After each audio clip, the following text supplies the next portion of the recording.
लखनऊ एक खोज के तीसरे एपिसोड में आज आपको खुर्शीद मंजिल के बारे में बताते हैं, जो अब लमार्टिनिया गर्ल्स स्कूल के नाम से मशहूर है। ये किला नुमा इमारत किसी जमाने में एक गहरी खाई से घिरी हुई थी। इस इमारत का मकसद और दूसरी इमारतों की तरह सुरक्षा का था। इस इमारत को बनवाने का आगाज सादत अली खान ने किया था और इसकी तामीर खत्म हुई थी गाजिउद्दीन हैदर के दौर में।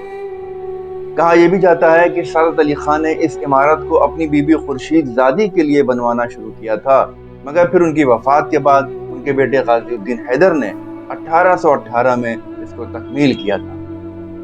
1856 के अवध एनेक्सेशन के बाद इस जगह को 32nd रेजिमेंट के मेस हाउस के तौर पर इस्तेमाल किया जाता था। इस इमारत का कोई खास इस्तेमाल होना तो इतिहास में नजर नहीं आता, मगर हाँ 1857 के गदर में इंडियन फोर्सेस ने आसपास की दूसरी इमारतों के साथ साथ इस पर भी कब्जा कर लिया था। अंग्रेज फौजें जब रेजिडेंसी में फंसे हुए अपने साथी अंग्रेजों की मदद के लिए लड़ते भिड़ते जब यहाँ पहुंची थीं, तब तीनों जनरल्स यानी जेम्स आउट्रैम, हेनरी हैवलॉक और कॉलिन कैम्बल यहीं इसी जगह पर एक दूसरे से मिले थे।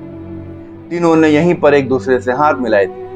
बहरहाल खुर्शीद मंजिल के बनने के पीछे जो वजूहात रही, जो सबब रहा और फिर जो खूनी संघर्ष वहां पर हुआ, वो सबके बावजूद आज वो इमारत जिस मकसद के लिए इस्तेमाल हो रही है वो काबिल तारीफ है। आज वहाँ लमार्टिनिया गर्ल्स स्कूल है, जहाँ छोटी छोटी बच्चियाँ उन्हीं कमरों में रहती हैं और बैठकर तालीम भी हासिल करती हैं, जहाँ किसी जमाने में एक कोहराम बरपा हुआ था। जिस जगह पर गहरी खाई हुआ करती थी, अब वहाँ बच्चों के खेलने के लिए हरा मैदान बना हुआ है। लमार्टिनिया गर्ल्स स्कूल कायम हुआ था सन 1869 में, मगर वो यहाँ इस इमारत में मुंतकिल हुआ सन 1871 में। मगर कुछ दूसरे हिस्टोरियंस के मुताबिक 27 नवंबर 1876 को लमार्टिनिया स्कूल यहाँ शिफ्ट हुआ था। सन 1907 में डिप्टी कमिश्नर मिस्टर बटलर के कहने पर ब्रिटिश गवर्नमेंट ने लमार्टिनिया स्कूल के ट्रस्टीज को खुर्शीद मंजिल से मिली हुई जमीन भी दे दी, जिस पर अब प्लेग्राउंड बना हुआ है। अक्सर पुरानी इमारतों से घोस्ट, रूह वगैरह की कहानियां वाबस्ता हो जाती हैं। यहाँ भी वैसा ही हुआ।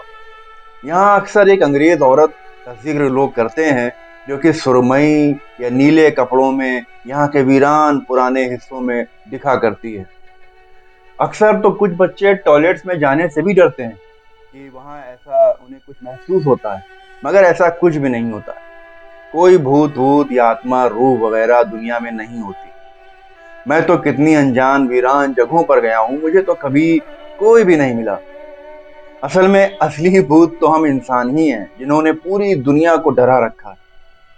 खैर, ये मेरा टॉपिक नहीं है। फिर एक नई खोज के साथ जल्दी हाजिर होता हूँ। शुक्रिया।